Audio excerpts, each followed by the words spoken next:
Hi guys, so great evening everyone. Thank you so very much for joining us again on another exciting upgrade mastery just for you with Dr. Upgrade. I am Dr. Upgrade. I'm super excited to have you join us here today. How are you doing?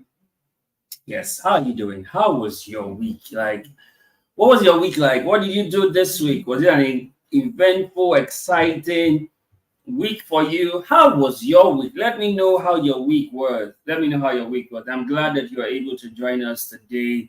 Thank you so much for being here. By the way, can you see this? Yes, this is it. This is it. This is the Africa Under 40 CEO Award that came in today. I'm super glad for the honor. Thank you so very much. It's part of the props now, so you can see it. It's here now. So I'm going to be putting out the pictures officially. I think tomorrow. I'm going to share the pictures tomorrow. So stay tuned, and we'll see how that goes. Right? We'll see how that goes for tomorrow.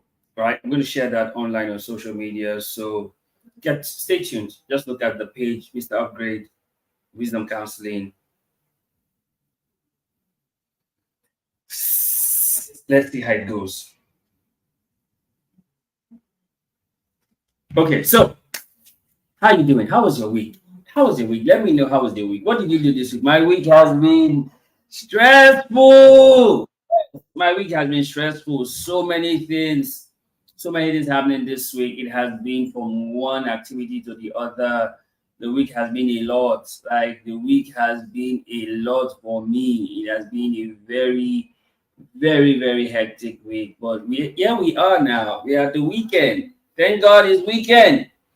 And even at the weekend, the work still continues, right? Man, kudos to all of you who really do work, right? It's not an easy thing. I must commend you guys. You see, I need to go take care of myself. You see how I look? I need to take care of myself, right? I need to get some time out this weekend, but I won't even have because there's still work to be done, right? This is souls are perishing, so you cannot be chilling. But how are you doing? How are you doing? How are you doing? How are you? Tell me, how are you doing? How was your week? What did you do this week? What stood out for you this week? Interestingly, our conversation this week has been quite engaging, but also very, very deep, right? And it culminated in something very interesting we're going to talk about today, which is generosity. I can't wait for us to get into the generosity conversation because there's literally so much we need to talk on that conversation on generosity. But all the same, how are you? How are you doing? How are you doing? How are you doing? How are you doing? What's up with you? What's the issue? What's the challenge? What's the difficulty? What is it that you really need to get off your chest, right? What is that thing that you need to talk about? They say problem shared is half solved, right? Tell me, what exactly is the challenge? What exactly is the challenge that you're going through? You need to talk privately. You can send a DM and you can send an email and we will get talking, right? You can just send an email or the WhatsApp number is also there. You can send a DM on WhatsApp so we can really get to talk because the truth is, when you get to talk, you start to have a different perspective to what it is that you're going through at the moment. And that really will change a lot of things for you because the truth is, you are never alone. You are never alone. So you should never feel like you are all alone in the world because you are not. You're never alone, right? So that being said, how are you? Hi, my week was interesting. I had a situation that happened during the week, and I just had to put a call through, and it just solved the day for me. And it just reminds me of the fact that sometimes you need to actually be a person of impact and influence because it gives a ripple effect for you, right? I had a situation that all I needed to do was just put a call through, and the situation was solved. Now, the reason I could call the person I called was because I was a person of impact and influence to that person. The person was seeing it as an opportunity to be of help to me, right? And I do not take that for granted. Thank you so much for coming through for me. I appreciate it. I'm grateful. I'm really grateful. So, guys, what's up? How are you? How are you? This is the Friday again, and this is the Upgrade Mastery just for you with Mr. Upgrade. Now, Doctor, now Doctor Upgrade, right? Thank you so much, guys. You guys are truly amazing. So this week also we had our sessions with the belief systems. We want us to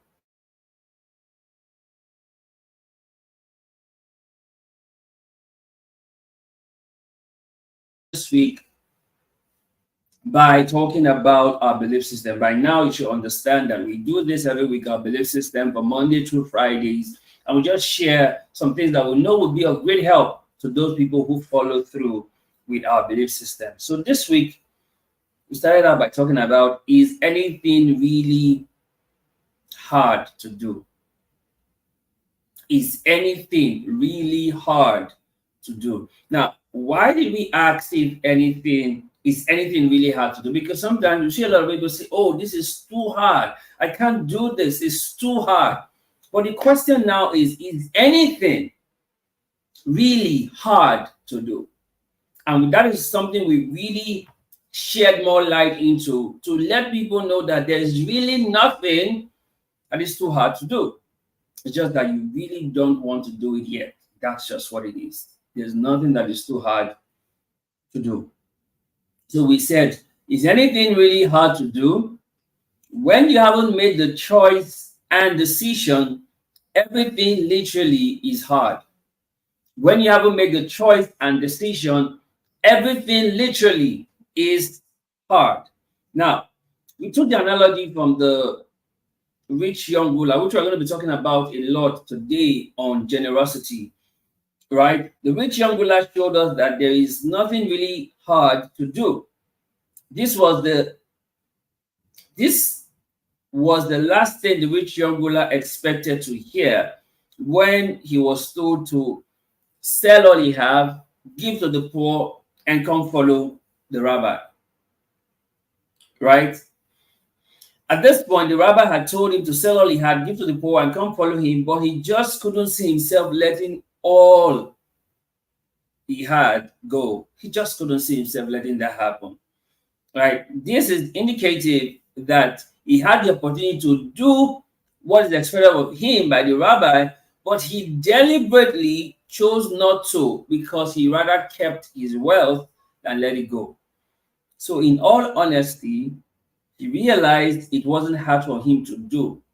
He just didn't want to do it. So, is there really anything that is too hard to do? The answer still remains nothing. The answer still remains nothing. And we said there are three simple reasons is anything really hard to do. Number one, choice. Number two, decision. And number three, action. With these three things, is there really anything too hard to do? Nothing. It's hard because you haven't made a choice. It's hard because you haven't made a decision. And it's hard because you haven't taken the action. If you do these three things, there's really nothing that is too hard. Right? See, nothing is really hard. You are just not ready to do what you must do. Nothing is really hard. You are just not ready to do what you must do. The rich young ruler chose not to. He chose to walk away. He chose to not let go of his wealth. It was his choice, right? Whatever you truly set your mind to do, you will definitely do, regardless of the difficulties. You know, in Genesis 11, those guys said they were going to be the tower that gets to heaven. And they were on it because they set their mind to do it. Even God said, these people is one, and nothing can be restrained from them. Right? We will always say things are hard because we just don't want to do them. So when people say things are hard, it's because they just don't want to do them. That's why they say it's hard. Right? And then we said, nothing is really hard to do. Anything you say is hard to do is because it is not a priority for you. You get that? Nothing is really hard to do. anything you say is hard to do is because it is not a priority for you. I went on to say that, is there anything too hard for you to do? The answer is emphatically no. There is nothing that is too hard for you to do. Absolutely nothing. Right? And then we went on from that conversation and we talked about what do you want. Now, the reason for this, what do you want, was because sometimes people think they know what they want until they're actually asked, what do you want? And that's why we felt it was important to have this conversation with people. Because a lot of people feel like they know what they want until you literally ask them, what do you want? And you realize that these guys really don't know what they want. And that's why we had this conversation during the week. We said, you will think you know what you want until you are asked, what do you want? And went on to say, in the ancient text, when the rabbi was passing the outskirts of Jericho, a blind man was sitting beside the road asking for handouts. When he heard the rustle of the crowd, he asked what was going on. And they told him, Jesus the Nazarene is going by. He yelled, Jesus, Son of David, have mercy on me. Those ahead of Jesus told the man to shut up, but he only yelled the louder, Son of David, mercy, have mercy on me. Then the rabbi stopped and ordered him to be brought over. And when he came near, the rabbi asked, what do you want from me? He said, Master, I want to see again. The rabbi said, go ahead, see again. Your faith has saved and healed you. The healing was instant. He looked up, seeing, and then followed the rabbi, glorifying God. Everyone in the street joined in, shouting praise to God. Now we see here, this man is Bartimaeus, probably called blind Bartimaeus, right? He heard that Jesus was passing by and he started to scream, Jesus, thou Son of David, have mercy on me. The crowd told him to shut up, but he shouted the more. And then Jesus stopped and asked them to bring him. And when he came, Jesus asked him, what do you want? You see, this is a very important thing that we need to ask people from time to time. Don't assume that you know what they want. Yes, it's obvious the man was blind, but Jesus still asks, what do you want? You can also see this happen in John chapter 5, when Jesus was with the man at the pool of Bethsaida, and Jesus asked him a very simple question. He asked him, what do you want? Do you want to get well? And he said, I have no one to help me. He didn't understand that question. Because this question, what do you want, is a very straightforward question. Very straightforward question. And the proof that you don't know what you want is when it takes you a long time to give a response to this question, what do you want? I've often told people that there are two important questions you can always ask anyone. What do you want?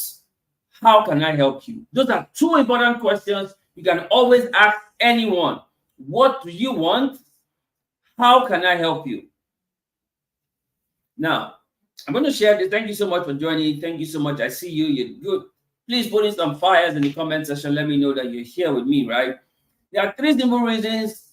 What do you want? Number one, to know your priority. When you are asked, what do you want? It helps you to narrow down to your priority. Number two, to know your values. What is really of value for you? And number three, to know what is most important. You see, something is important may not be most important. Right? It's important that you have new clothes. but it's most important that you have food to eat. So you see, there's something that is important, there's something that is most important. So three simple reasons. What do you want? Number one, to know your priority. Jesus asked blind Bartimaeus. Jesus could see that he was blind because he was asking for alms. And Jesus said, what do you want? Because it could be that he wants alms and not sight. So Jesus asked, what do you want? And he said, I want to see again. Which means he could see before he became blind. He was not like the man who was born blind. He could see before, but something happened. He was now blind. So he said, I want to see again. Three simple reasons. What do you want? Number one, to know your priority. Number two, to know your values. Number three, to know what is most important. Now, you see, when you know what you want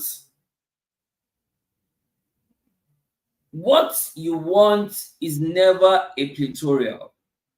Follow me closely. What you want is never many. It's never pictorial. No, it is always just one thing or two things. It's never many. If what you want is about 10 things, you don't know what you want. I'll say that again. If what you want is about 10 things, you don't know what you want. Because what you want is either one thing or two things. It's never more than that.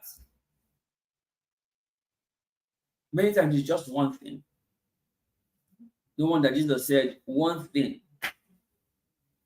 This one thing Mary has chosen, I will not take it away from her. One thing. Right?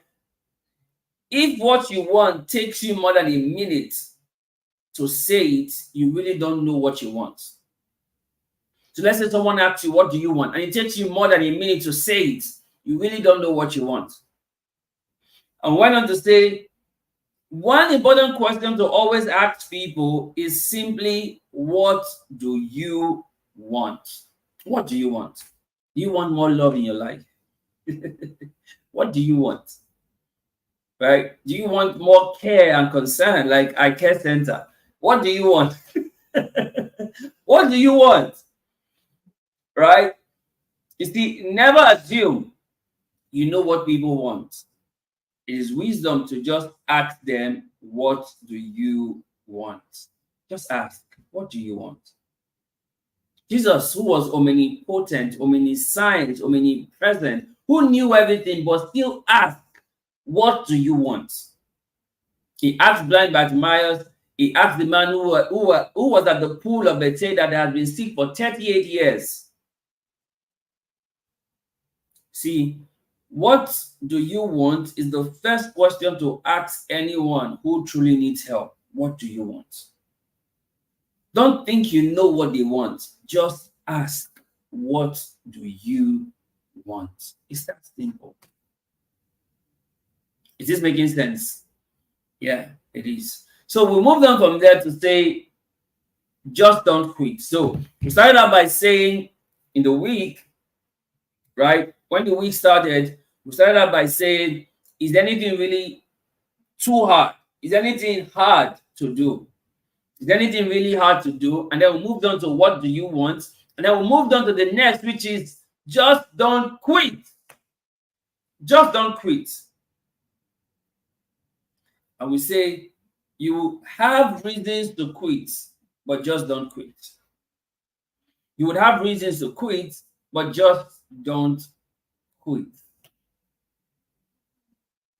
You have reasons to quit, but just don't quit. Quitters never win. Now, we use the analogy of when Jesus came to Jericho, a blind man was sitting by the roadside begging, right? And hearing a crowd going by, he asked what it meant. The same story we used earlier, we're using it again, but from another perspective. This was the same story earlier of blind Bartimaeus, right? But look at it. When Bartimaeus started to scream, the crowd told him to hush. But instead, he cried louder, which is to tell you, just don't quit. Imagine if blind Bartimaeus had kept quiet the moment the crowd said, hush. And he says, okay, after all, the crowd is saying hush, so let me just hush. Let me follow the crowd. Besides, the voice of the people is the voice of God. No! Just don't quit.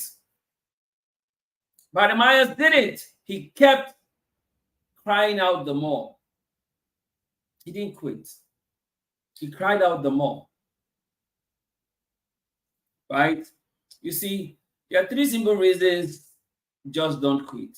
Number one, you will lose twice when you quit. Now, I need to explain this for you to understand this. You will lose twice when you quit. How do I mean when I say you will lose twice when you quit? You will lose now when you quit, and then you will lose in the future because of who you could have become if you didn't quit. So if not for anything, just keep reminding yourself that if you quit, you will lose twice. You will lose now and you will lose in your future. Because if you don't quit, the person you would have become will benefit in the future. But if you quit, you will lose now for quitting and you will lose in the future because you'll never become that person you should have been. So why you shouldn't quit? Because you will lose twice if you quit. Second reason, you don't become all you can be. When you quit, you stop the process of your becoming, so you don't become all you can be. The third reason, you end what is possible for you. So when you quit, you put an end to what should have been possible for you. So don't just quit. You know, sometimes when we're doing this live and then we don't see a lot of people join us live, but a lot of people come and watch the replay, and people are not joining. No. When you do that, you end up losing what is possible, because what is possible is the billion subscribers on YouTube. That's possible. 1 billion views on YouTube. That's possible.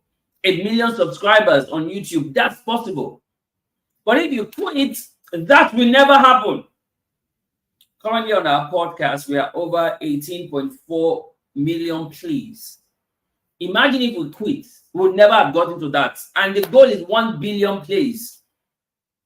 So just don't quit. So 3 reasons why you just don't quit. Number 1, you will lose twice when you quit. Number 2, you don't become all you can be when you quit. And number 3, you end what is possible for you when you quit. And we went on to say that when you quit, you will never attain the height that is possible and available. You will never attain that height when you quit. Also, it is not over when you lose, it is over when you quit. When you lose, it's not over, you've just lost. Yes. But it is over when you quit.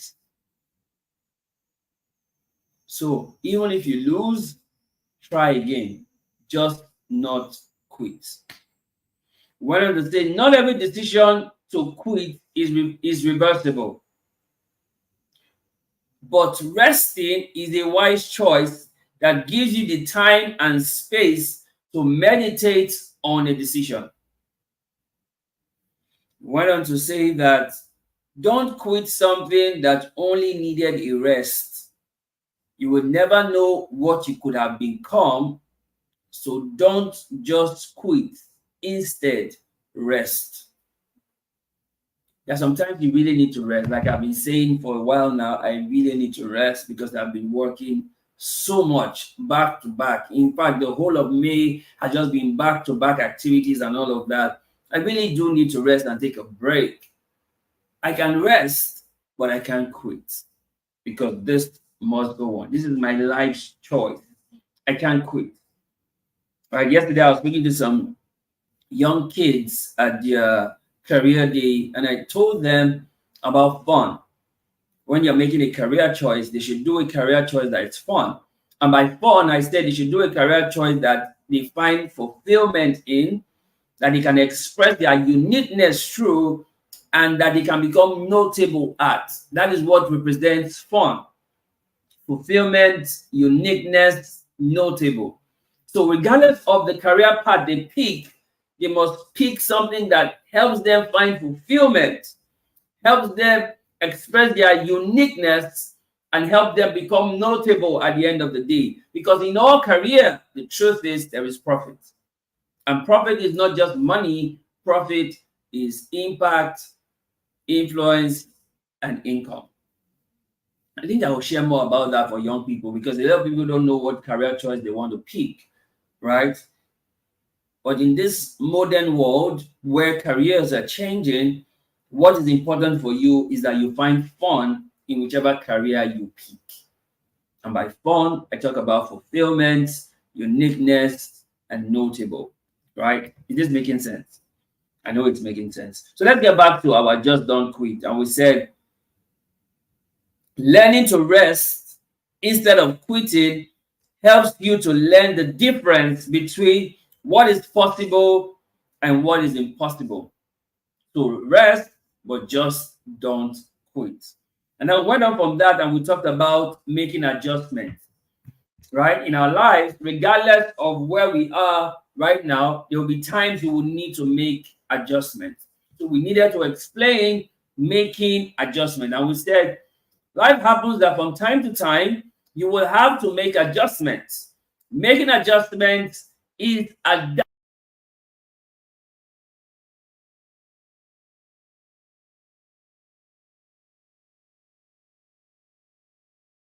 in the ancient text, we're encouraged to remember not the former things, neither consider the things of old. For I, the Lord God, will do a new thing.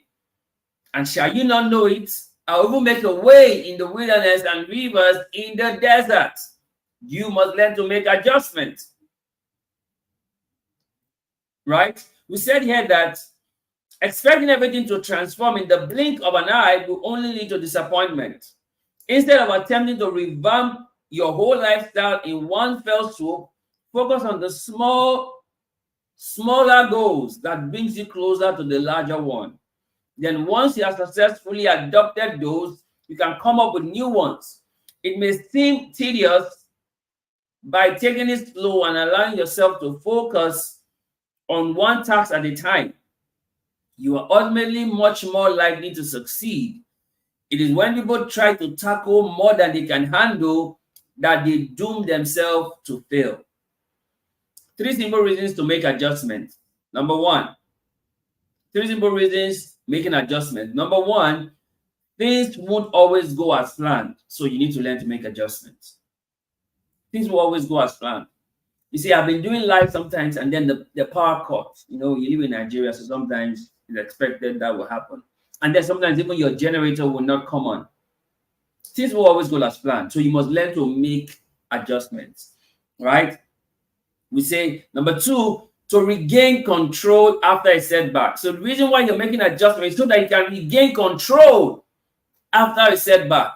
And number three, because you are agile, you must be agile, be swift enough to make adjustments when the need arises. Be flexible, be agile. Don't be rigid and say, no, this is how it must always be, this is how it must continue. No, you must not be averse to make adjustments. This is making sense. And we said here, you will have so many frustrations when you are not swift in making adjustments. You're going to be frustrated when you are not quick in making adjustments. And then went on to say, sometimes making adjustment demands you make change while undergoing change. You must be able to make change while undergoing change. And I went on to say, making adjustments will save you more than it will ever cost you. And we wrapped it up by saying, you are always at advantage when you don't hesitate in making adjustments. You're always at an advantage when you don't hesitate in making adjustments. You see, making adjustment is a part of life. You may not always have things your way. That's the truth. You may not always have things your way. So making adjustment is a part of life. And then we wrapped up the week by talking about daily improvement. So you see, the week has just built, right? You can see that the week has just built from, is anything really hard to do? So what do you want? So just don't quit. to making adjustments, and finally to daily improvement. So this is all the things we shared during the week. So let's talk about daily improvement. We said make it a top priority that you engage yourself in the process of daily improvement. Engage yourself in the process of daily improvement. And we use the scripture that says the path of a just is as a shining light that shines brighter and brighter unto the perfect day. So which means there is room for daily improvement. You see, if you improve by only 1% each day, these small changes will compound and lead to massive growth that will make you stronger than the stronger man who ever lived. What I want to say here is that the concept of 1% better every day is misunderstood. We think it should be 1% better every day at everything all the time. Follow me closely. Follow me closely. Now, 1% better every day at a selection of things. While the former can only lead you to self-resentment and self-hatred because you would never reach this perfect state, the only thing left to do is to load yourself. The latter can focus you on one specific area where you will be much more likely to improve. Now, 3 simple ways for daily improvement. Number 1, reading. You must get yourself to reading every day. Number 2, listening. Whether it's a podcast, whether it's an audio book, you must get yourself to listen.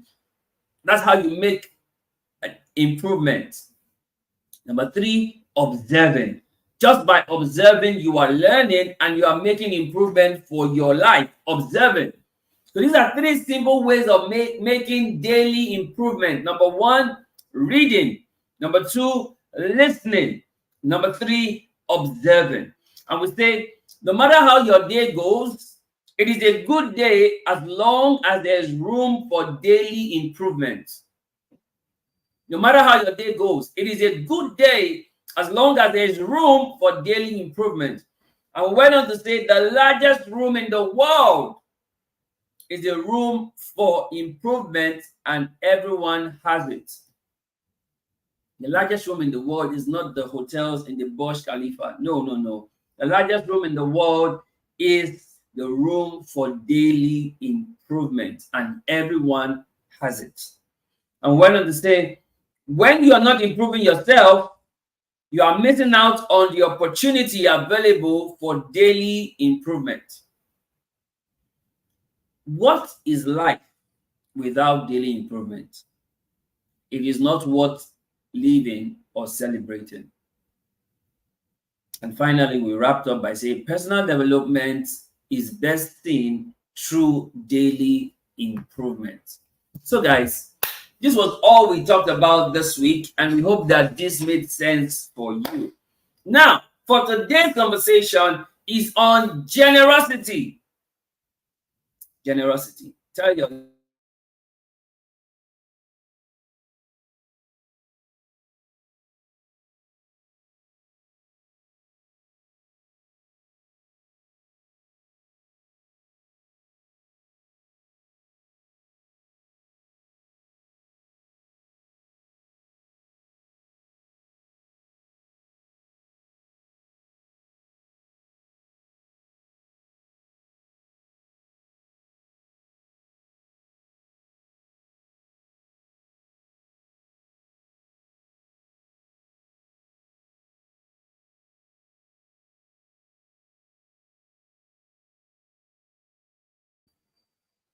okay. So we are still on generosity, right? We're still on generosity. We talked about power cord the other time, making adjustments. Jai, making adjustments. Okay, so we're still on generosity. Now, how many of us would say that we are generous people? Let's start off from there. Would you say that you are a generous person? Would you say you're a generous person? If you're a generous person, type in the comment section, I am a generous person. Because we're going to look at it and see if you're truly a generous person as you claim you are. Right? So, generosity. Our conversation today is on generosity. Now, follow me closely, right? Because this is very important. Generosity, generosity, right? That's our conversation for today. Generosity. Now, what is generosity? When you hear the word generosity, what comes to your mind? What exactly is generosity? I'll tell you, right? I'll tell you what generosity is because I really want you to understand this. Generosity at its best is simply giving faithfully. Giving faithfully, right? But how does that connect to us? How does that tie up in everything that we do? How is that important for us at this time? Now, let me explain. Generosity, generosity. Now, the G in generosity, thank you so much for that. Said I am a generous person. Thank you so very much for being here. Yes, you are truly a generous person because you are always very consistent showing up on these lives. Thank you so much. Guys, thank you so much. And especially thank you so much, Sunshine Imadi, for always being here on the live. Indeed, you're truly a generous person. We're going to talk about that today. So you already see what you have been doing and how much it makes sense, right? Now, the G in generosity is giving, right? Now, I'm not talking about the Gen Z giving. No, for Gen Z, everything is giving. No, this thing is not giving. No, this thing is giving. No, no, no. I'm talking about that kind of giving. I'm talking about actually giving, right? I'm talking about giving your time, your energy, your resources, your money, your service, the giving of yourself faithfully. That is part of generosity. That is like the height of generosity. It's in giving. We're talking about forgiving. We're talking about loving. Those are all components of giving. So a generous person is a person who is a giver. Who's a giver? A giver of attention, a giver of time, a giver of empathy, a giver of resources, a giver of support, a giver. That's a generous person. I know the thing about generosity is the fact that it is not being done with the aim to get rewarded. Nobody do generosity with the mindset of reward. It is done with the mindset of giving back, helping, supporting without anything in return. So the G in generosity is giving. The E is empathy. I know empathy is a person who is emotionally intelligent, who understands the needs, the feelings, and the emotions of others, and is able to be of help and support to them. Is being with people at their lowest to get them back at their highest. That's empathy. Being with people at their lowest to get them back to their highest. That is empathy. So you're not only there for them when it's good, you're there for them when it is bad to ensure that it gets back to being good. That is empathy. And that shows that you are a generous person. Because a part of generosity is empathy. The N in generosity is necessity. It is of necessity that you are a generous person. You know, the saying goes that people don't care how much you know until they know how much you care. So it's of necessity that you become generous. It's of necessity that you become a giver. It's of necessity that you become one who has empathy. It's of necessity. It's not something that is a nice to do. It's something that is a must do. Is this making sense? It's not something that is a nice to do. No, it is something that is must do. That shows that you have generosity because you see it as a necessity. You know, there are people who get into a place and they have already told themselves, this place will be better because I am here. This place will be better because I am here. This place will upgrade because I am here. Why? They see it as necessity to be of impact and value to wherever they find themselves. So it's of necessity that you become a generous person, because generosity is not a nice to do, it is a must do. Thank you so much for that.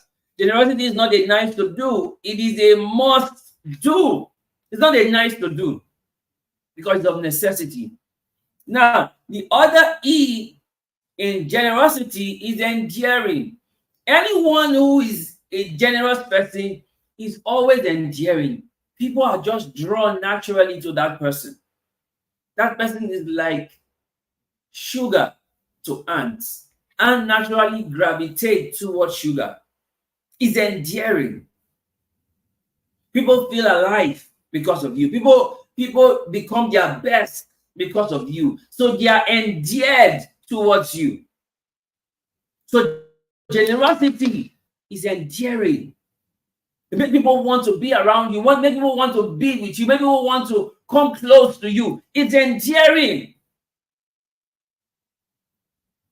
So the second E in generosity is endearing. Follow me closely. The arrow in generosity is responsibility. Now you see, the person who is generous sees it as a responsibility. You know, people who are not generous, guess what they do? They absolve themselves of responsibility. They try to say that other people should be the one responsible. They don't want to take responsibility. They only blame other people. They don't take responsibility. You know, even when you need help, there are still people that you can still help. I'll say that again. Even when you need help, there are still people that you can still help. Which means if you don't take it as a responsibility to be generous, you will always be looking for who will help you and ignoring the people that you too can help, even though you need help. Is this making sense? So yes, you need helpers, but there are still people that you at this point can still help. But because you have not seen generosity as a responsibility, that's why you're not helping. That's why you're not helping. You know, I'm just waiting for this, my friend, or this helper to come to my life to help me. But there are people right now who you can still help with your small 10K, 20K, 50K. Even though you need 10 million, 20 million, there are still people you can still help. But when you take generosity as a responsibility, you don't just fold your arms. You know that you can still help people even while you need help, because you see it as a responsibility to show generosity. The widow of Zarephath, she had her last meal, and she literally told Elijah that this is the last meal for my son and I. We would eat and die. Yet, with that last meal, she took responsibility to show generosity. And guess what? That was what sustained her and her son and Elijah all through the process where there was no rain. She took responsibility for generosity. So ask yourself, how are you taking responsibility for generosity? As much as you need help, there are still people that you too can help in this your state where you need help. But the reason you don't do it is because you do not take responsibility for generosity. It's time for you to take responsibility for generosity. It's time for you to take responsibility for generosity.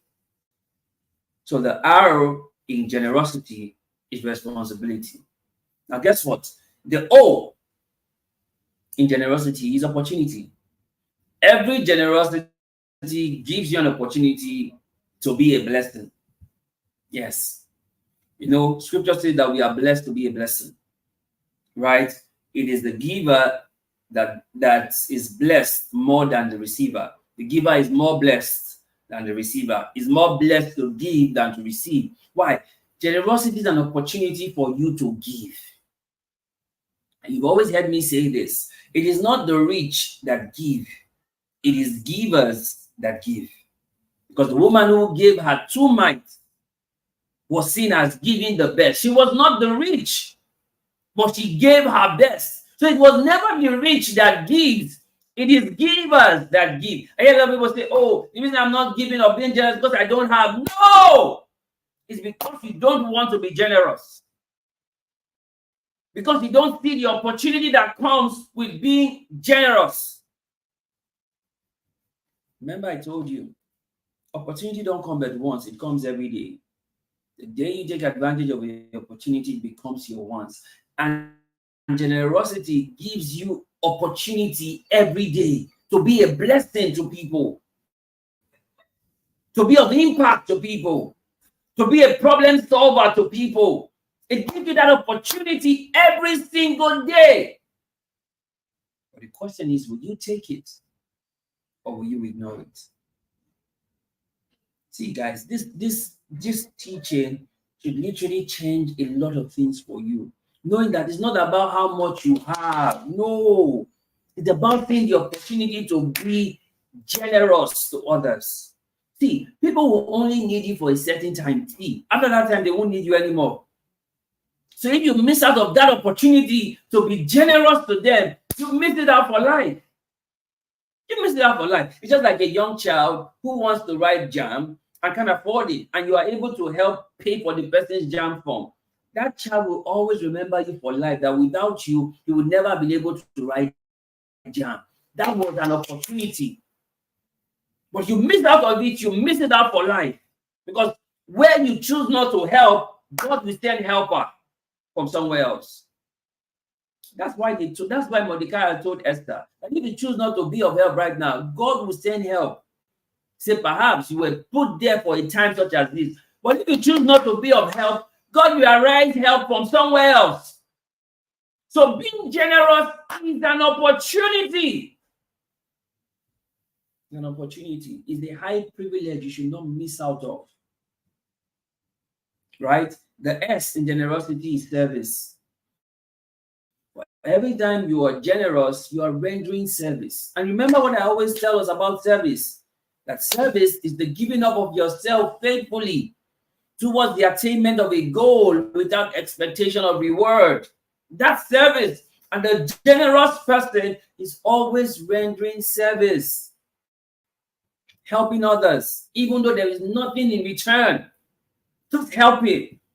The good Samaritan that stopped to help the man that was beaten and left for dead was a generous person who was rendering service. He didn't know the man. Besides, Samaritans and Jews didn't have any connection. But he was serving. He was rendering service. And Jesus said that is your neighbor. The person who renders service to you out of generosity, that is your neighbor. So the S in service, in generosity, is service. The I in generosity is intentionality. You must do your generosity with intentionality. It must be done with intentionality. Is this making sense? You must do your generosity with intentionality. Don't do it haphazardly. Don't do it anyhow, like though you have a gabagebe spirit. No. Do it intentionally. Generosity must be done intentionally. Right? And the T in generosity is time. One way you're truly generous is how you give your time. And you remember I told us that you know what a person values by two things: how they spend their time and how they spend their money. One way of showing generosity is your time. Your time, because your time is a part of your life. You waste your money, you run out of money. But you waste your time, you waste a part of your life. So guys, one way to give generosity is by your time. And finally, the why generosity is you. You are the one who becomes generous. You are the one who displays generosity. It's all about you. It says a lot about who you are as a person, whether you are generous or not. It says a lot about you. It says a lot about you. You know, this is what generosity is about: giving, empathy, necessity, enduring, responsibility, opportunity, service, intentionality, time, and you. This is what generosity is all about. And like I told you earlier, generosity is not a nice to do, it is a must do. It is a must do. It's not a nice to do, it is a must do. You see, there are three important traits of generosity. Three important traits. With these three things, you know that this person is truly a generous person. Three important traits to look out for. Number one, loving. Is this person loving? Loving. You see, the Good Samaritan was someone who was loving. That's why he could stop, get down from his high horse to help the Jew that was beaten and left for dead by bandits. Prior to that time, the priest and the Levite had walked past him, but this Samaritan stopped. He was loving. The second trait of generosity is giving. He not only stopped, which was part of his time, he gave his money. He bandaged the wound of this man that was beaten and left for dead. He took him to an inn and paid money to the innkeeper to take care of him. Giving. Like I always tell people that you can give without loving, but you cannot love without giving. What truly shows that you love is how you give. Scripture says in John 3:16, for God so loved the world that he gave his only begotten son. So your love is best expressed in your giving. You can give without loving, but you cannot love without giving. And the third trait of generosity is forgiving. And at this level of forgiving, people don't necessarily need to give you an apology for you to forgive them. You don't need the apology for you to offer them forgiveness because you are a generous person. Jesus said, Father, forgive them, for they don't know what they're doing. In the Lord's Prayer, it tells us to pray that we forgive our enemies, even as our Heavenly Father forgives us. So one way to show the trait of generosity is your forgiving. See, there are some people who will never apologize to you over their dead body. They will never apologize. But you owe them forgiveness because you are generous. So you don't naturally need the apology for you to forgive them because you are generous. Right? So these are three traits you must always look out for generosity: loving, giving, forgiving. Now, two important things to see when it comes to generosity is time and money. Time and money. A lot of times I will talk about it as terms. When you do things, they say terms and conditions apply. When it comes to generosity, there are terms. And what is your terms? There's time, there is energy, there is resources, there is money, there is service. These are your terms and conditions when it comes to generosity. There must be terms. There must be your time. There must be your energy. There must be your resources. There must be your money. There must be your service. These are the terms that make up generosity. You see, there are two things generosity helps you to kill. Number one, it helps you to kill self. And number two, it helps you to kill selfishness. Yes. The person who is generous has dealt with self and has dealt with selfishness. And these two things are very important that you deal with. You see, your greatest enemy is not the devil. Never forget this. Your greatest enemy is not the devil. Your greatest enemy is self. Because when the serpent told Eve in Genesis 3 about the fruits, right, of the knowledge of good and evil, Eve said, to herself, this fruit will make me wise. She was considering self. I will become like God. She considered what it would do for her, and then she ate it. At that point, she was full of self. What brought Lucifer down? Self. So I will become like the Most High. Self. So your greatest enemy is not even the devil. Your greatest enemy is self. And one way to overcome that enemy is through generosity. What was the problem with Ananias and Sapphira in Acts chapter 5? Self. They stole their property and kept a portion for self and came to Peter with a part of it. And Peter said, is this all? And they said, yes, this is all. They were keeping for self. And you know how that story ends. What will generosity help you deal with? It will help you deal with self and selfishness. What made Achan go take from their cursed sin in Joshua chapter 10? Self. Self.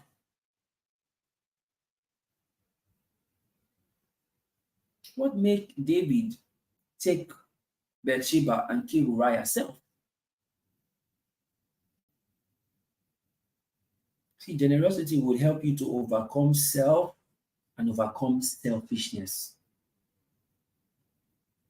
This is why you have to be generous, because it's helping you deal with your greatest enemy, which is self.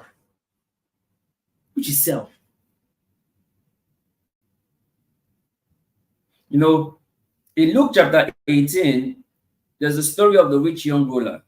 In Luke chapter 19, there's the story of Zacchaeus. The rich young ruler wanted to follow Jesus. Now, that also tells us that when it comes to generosity, there is the giving part and there is the following part. So when he came to Jesus, Jesus said, okay, keep on the commandment. He said, well, I've done that for my youth. Jesus said, okay, that's nice. You have done well. Now he says, go sell all you have, give it to the poor, you have treasures in heaven, and then come follow me. And the rich young ruler walked away sorrowful. Why? At that point, he could not let go of what he had. And I always say that when you have things that you can't let go, you don't have them, they have you. When you have things you can't let go, you don't have them, they have you. And Jesus said, it will be difficult for a camel to go through the eye of a needle, for the rich person to enter into the kingdom of God. And Peter said, hey, hold up. We have left everything to follow you. What's our reward? But if you fast forward to chapter 19 of the same book of Luke, there was a man called Zacchaeus who was a tax collector, who was short. And then he climbed the sycamore tree so he could see Jesus, because Jesus was passing by his way. And then when Jesus got to the tree, Jesus stopped and said, Zacchaeus, come down. Today I'm going to your house. And when Jesus got to Zacchaeus' house, Zacchaeus said, oh, master, if I've deported anybody, I'm going to give them back 4 times. What the rich young ruler could not do, Zacchaeus was willing to do. You must understand this. When it comes to generosity, it helps you to kill self and kill selfishness. Like I told you earlier, when you have things you cannot be generous with, you don't have those things now have you. Anything you have that you cannot be generous with, you don't have it. It has you. It has you.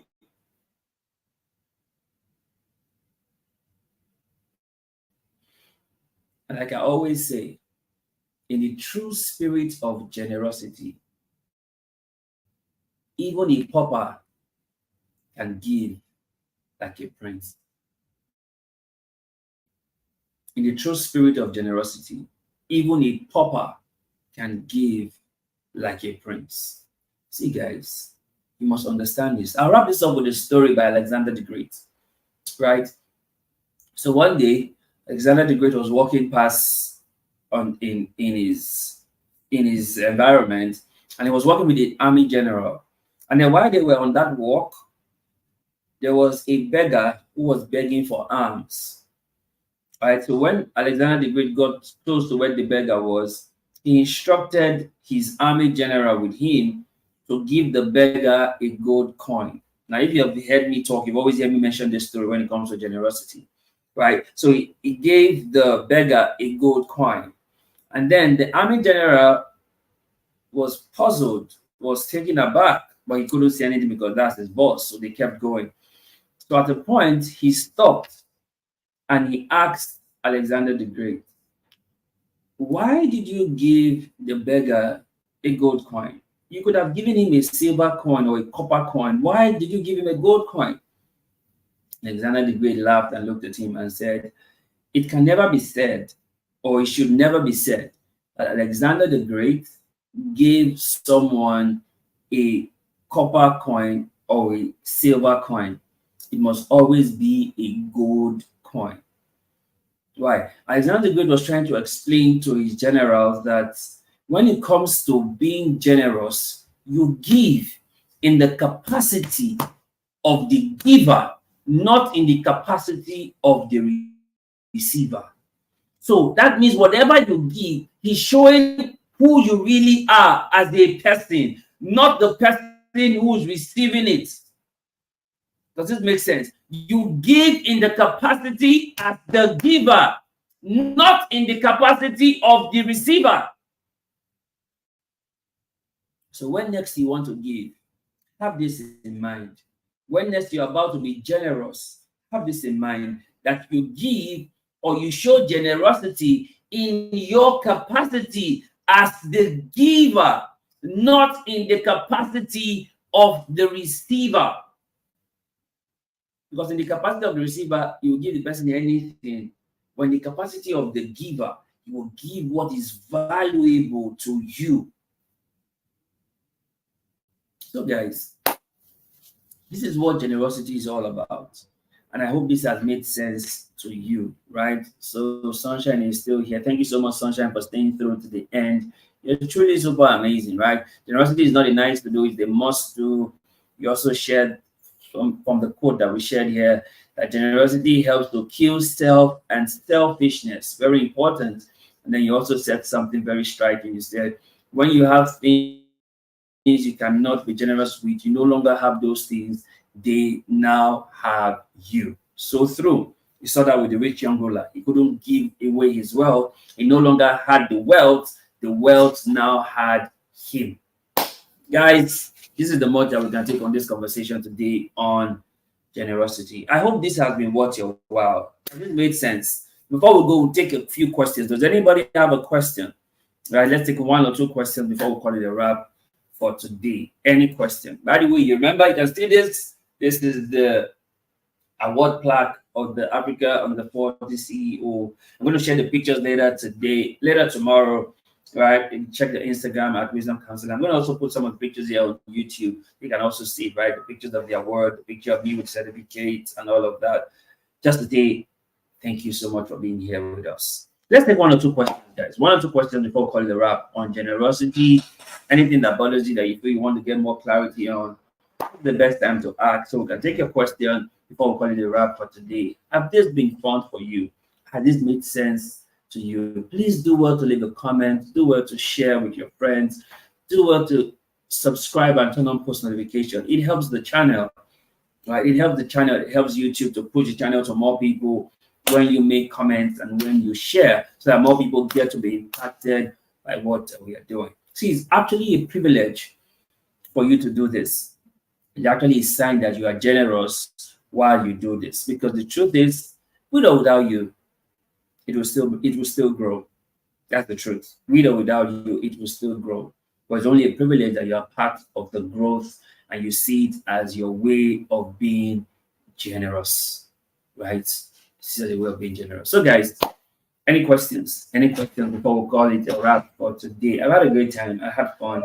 It's been a long day for me, but we got to do what we have to do, right? Tell me, any questions? Let's take a few questions and then we'll call it a wrap. If it's just one question, if you have Okay, yes. Shosdan said again, you give in the capacity of the giver, not the receiver. Very important. You give in the capacity of the giver and not the receiver. So when you're generous to people, don't look at it from their perspective, look at it from your perspective. Always remember Alexander the Great, right? Always remember that. Since I heard that story, that's always been in my mind. So when I give to people, I don't give for what they need, I give for what I can give. I give for what I can give, and it's always been a blessing so far. Guys, this is the most that we can take. If you have any question, you can leave it in the comments, and we'll always come back and reply your questions in the comment section. So, guys, like we always say, there's always more on the other side of life. So we encourage you to leave good behind so that you can upgrade. And one way for you to upgrade is to express generosity everywhere you go. Thank you so much for watching. God bless you.